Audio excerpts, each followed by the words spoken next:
I don't know about you, but when I was trying out for a college dance team, I felt kind of lost because I didn't have anyone I could ask questions to. I mean, most of the people I went to high school with did not end up trying out for college programs, so I didn't know anyone who had gone through the experience, and I just generally couldn't find stuff online about the team I was trying out for or just college dance teams in general. So I went into it kind of blindly, and I came out successfully, I guess. I made the team and I stayed on the team for 4 years. I really wanted to share some advice with you guys because one of the most frequently asked questions I get is advice for trying out for a team, so how to stand out and certain things that you should work on. And I'm going to be upfront with you guys and say that it really depends on the team that you're trying out for. I can give pretty general advice considering my experience and based on just the general idea of what college dance teams look for, but know that you need to still do your own research. That actually leads me into the first tip, which would be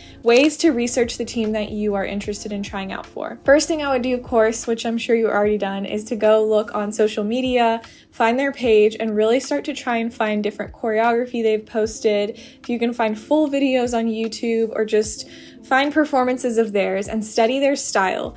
It's really important that you understand their style and that you start practicing to dance to match that style. I know it can be tempting when you go into your audition to really show off your individual flair, and I'm not saying that it's wrong to do that, to go into a tryout and be you, show how you dance, but I am saying that they're gonna look for someone who can blend in with the team and fit the look and feel of that team.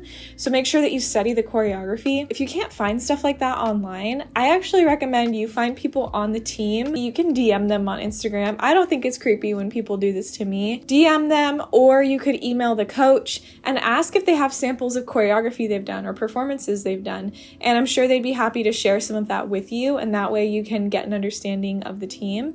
And if you do go so far as to email the coach, which trust me is not that scary, they're probably going to see it as you are working really hard to try and get on the team and really understand the team, and they're going to be flattered and also look at you as someone who works really hard. So if you are going to do that, I'm just saying it can for the most part put you in a good position as long as you're not annoying about it and you're not emailing them a million times. Just be nice, introduce yourself, say that you're interested in the team and you want to find out more about them. Another really big general thing that I think most teams look for is for you to be able to really perform and have a lot of energy while you dance. So today I was at the prep clinic that my former team, the UH Cougar Dolls dance team, hosts every year, and I watched a lot of girls dancing that for the most part are in high school or are just starting out in college and are interested in trying out for a team. And I noticed as I was watching that one of the main things that sticks out to me as a difference between someone who doesn't have college dance experience and someone who does is that when you don't have experience in college dance, you tend to dance a lot smaller and you tend to have less energy. You almost have to think of yourself being over the top with it. You might feel silly, you might feel like you're working too hard, but honestly, that is what it takes, because when you think about the purpose of a collegiate dancer for the most part is to perform at athletic events, so at football games and basketball games. In those settings, you have to be able to entertain and engage the audience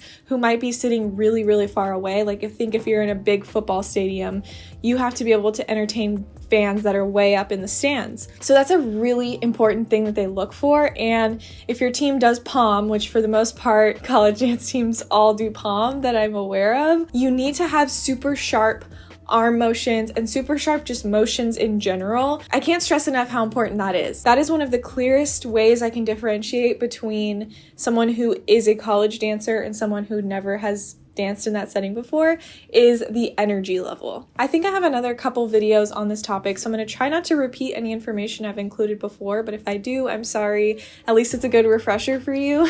So like I said earlier, I can't give specific advice on what you should work on unless I see you and I know what specific team you're trying out for. In terms of technical abilities, there's really going to be a range of things you're going to need depending on what team you're trying out for. Most teams will include those requirements online wherever they post audition details. They'll say specifically what technique skills you need to have. And like I said earlier, if they don't, feel free to email the coach or the director and ask what you should be working on. However, I will say don't stress yourself out about checking every single little box. If there is one or there are two things on the list that you can't really do, like they require a certain number of turns or some kind of trick and you can't do it, I wouldn't completely stress out over it. I would work really hard on solidifying the rest of your audition and really performing during the audition rather than stress about those one or two things, unless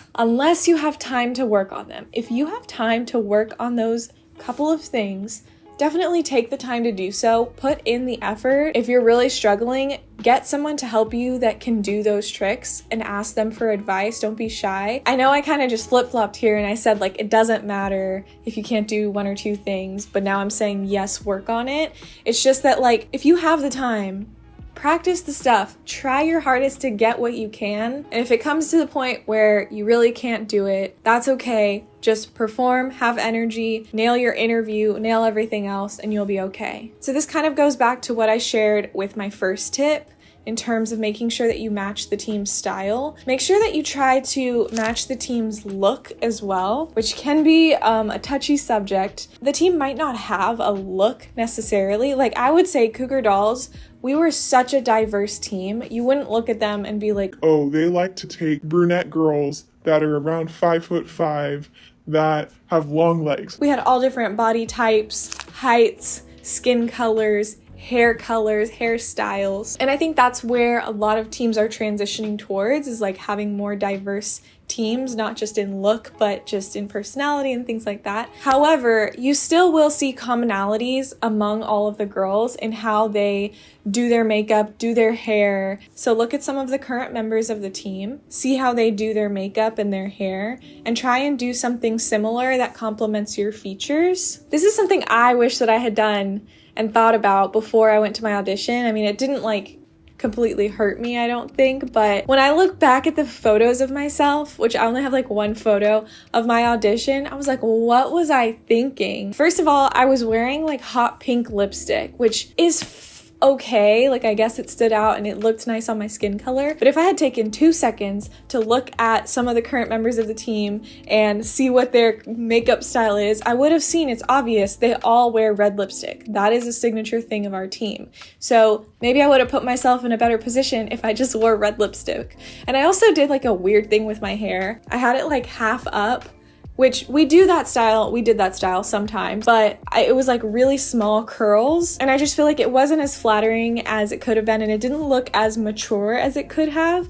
That's another thing, is trying to look more mature, trying to look like you are in college, not a high school dancer. That's going to be important, and you can show that maturity with your hair and your makeup. And they are kind of going to look at that, honestly. That's going to be part of your like appearance score. And I want to be clear that most teams, at least that I know of, are not going to reject someone because they don't fit their beauty standard. They will, however, prefer their incoming team members to already have knowledge of how to do their hair and makeup in a way that represents the team well, because when you're in college, you don't have like professional hair and makeup people coming to do your stuff for you. You have to know how to do it. So if you can show them in your audition, I already know how to do beautiful makeup that matches the team style, you're not going to have to worry about that.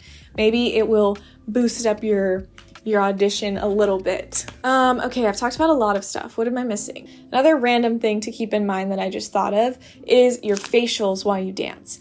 So I know a lot of us, when we're in high school, when we're younger, we're trained to we just smile. And that is what I did when I came in pretty much on the team, is I smiled a lot, and that was fine, but they're gonna expect that you're able to put on a better performance than just smiling. You wanna be able to engage with the audience. And what I would say is at any point during the audition, even when you're just standing around, you wanna try and have some kind of energy or facials on. Don't be like dead. Don't do that for a big reason, which is they're going to think that you have an attitude, even if you don't. You know, some of us have that resting B-word face, and it looks like you have an attitude. I encountered that today. There was a girl who was actually really nice when I talked to her afterward, but she just seemed like super in a bad mood. She seemed like she thought she was better than everyone else because she stood like this and she had her eyes looking downward all the time. But you don't ever want someone to have that kind of perception of you. You want